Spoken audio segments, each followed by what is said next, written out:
안녕하세요. 나라살림연구소 이상민입니다. 오늘은 저와 함께 주민참여 예산의 의미와 발전 방향에 대해서 같이 공부하도록 하겠습니다. 자, 우리 예산을 무엇이라고 생각하나요? 우리 보통 정치에 대해서는 굉장히 관심이 많으신 분들이 많은데 예산에 대해서는 별로 관심 있는 분들이 상대적으로 적어요.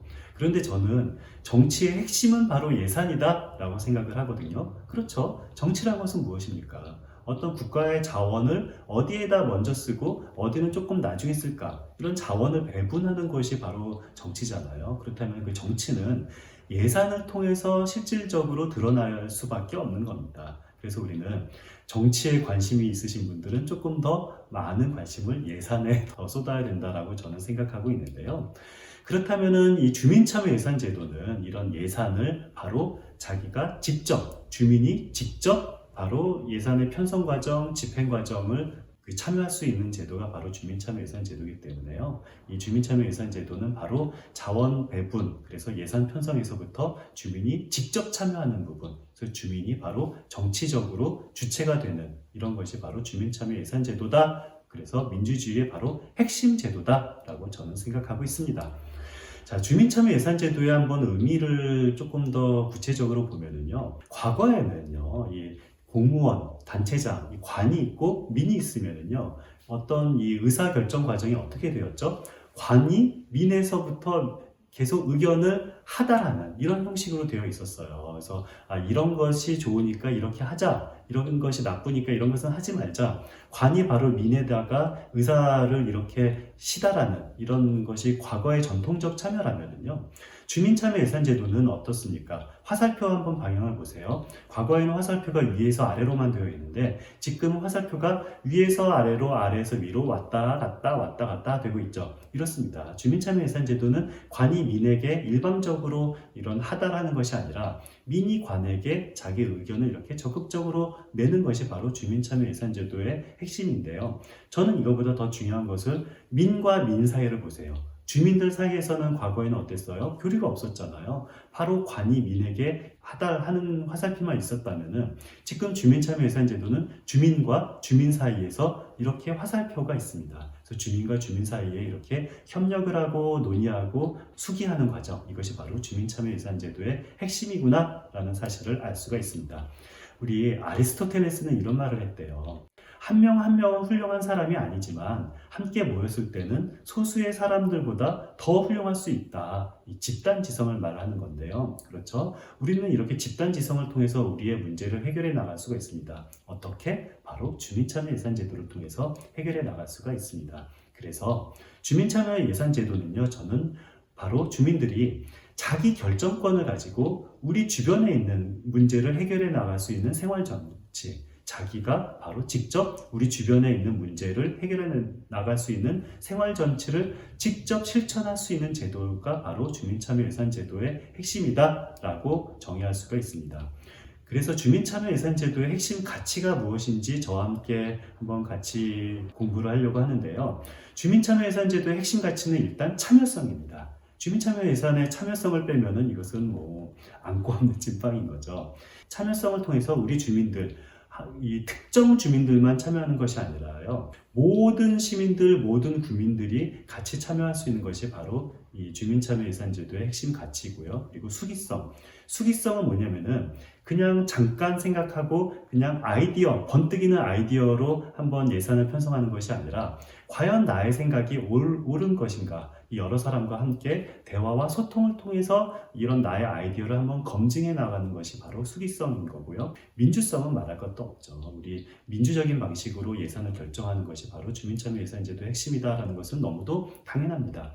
자, 그렇다면은 주민참여 예산제도는 어떻게 발전해야 될까요? 마찬가지로 대표성을 강화하는 방식으로 우리 주민참여 예산제도는 발전해야 됩니다. 도대체 어떤 식으로 주민들의 의견을 받고 이것을 대표할 것인가를 보면은요, 우리는 일부만 참여해서 안 되고 굉장히 홍보를 강화해서 이 참여하고 싶은 사람들이 모두 참여할 수가 있고, 그리고 청소년 문제는 청소년들의 의견을 받고, 우리 장애인 문제는 장애인 의견을 받고, 노인 문제는 노인 의견을 받는 이런 식으로 대표성을 강화하는 것이 바로 참여 예산제도의 발전 방향입니다.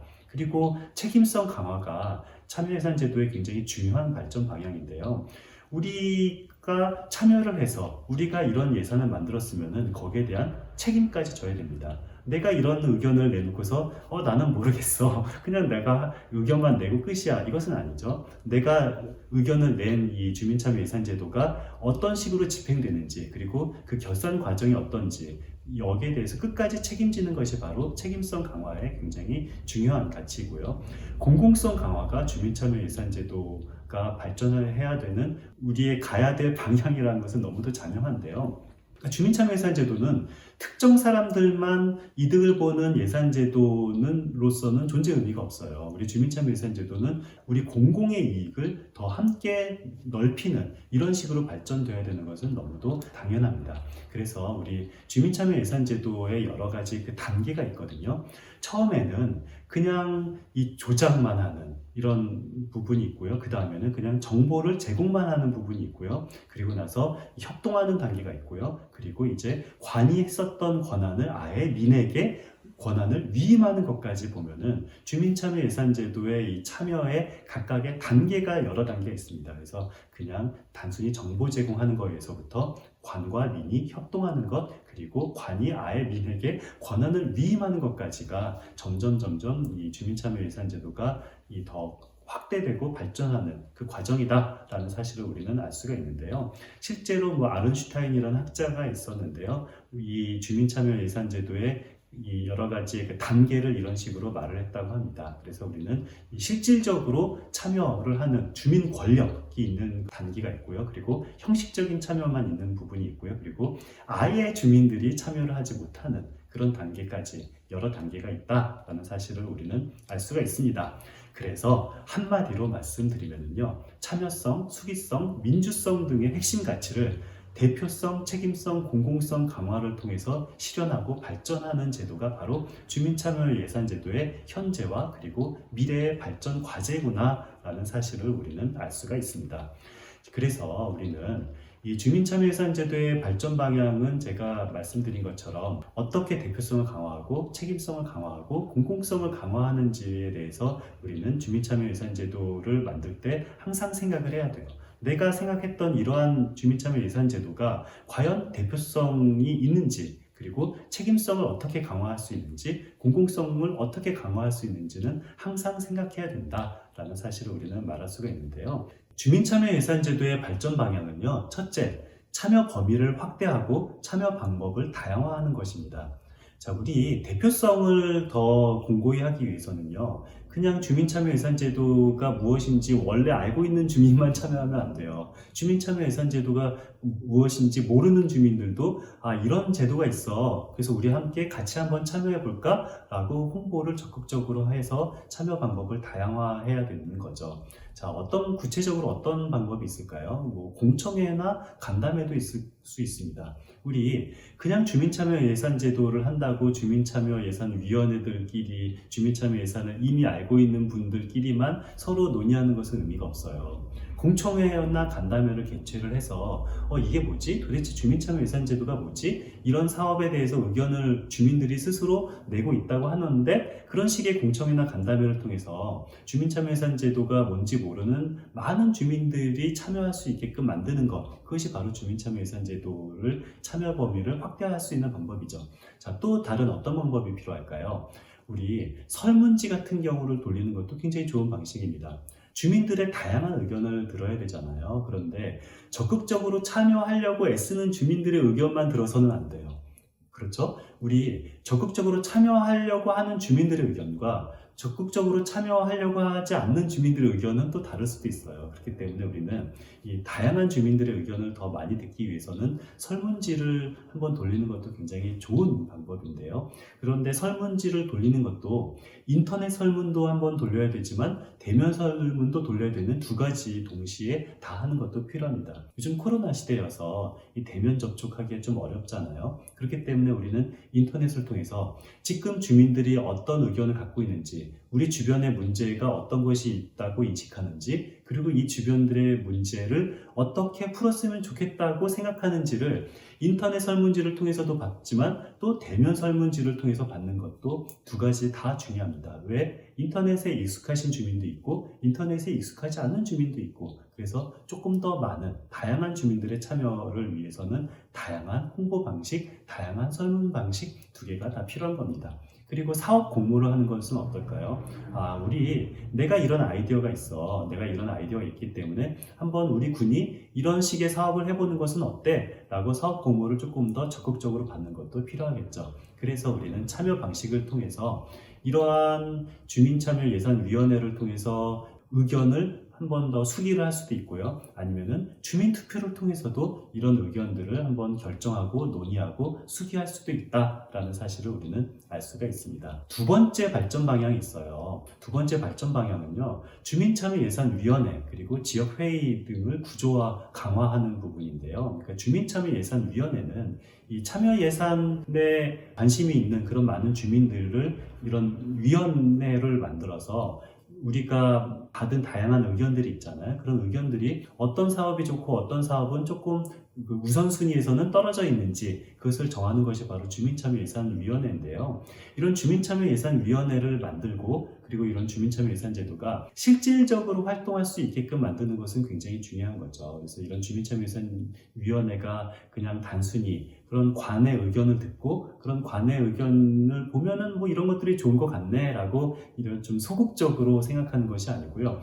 적극적으로 관과 민을 연결하는 그런 이런 가교 역할도 하고, 그리고 다른 주민참여예산위원회가 다른 주민분들의 의견을 한번 듣는 이런 위원회 조직을 만드는 것은 굉장히 필요합니다. 그리고 지역회의, 각각의 이런 지역마다 이런 회의체를 한번 만들어서 전체 군에 대한 의견도 좋지만 그리고 자기 마을에 있는 의견을 듣는 것도 굉장히 필요하잖아요. 그래서 이런 지역회의들을 만드는 것도 굉장히 중요한 발전 방향입니다.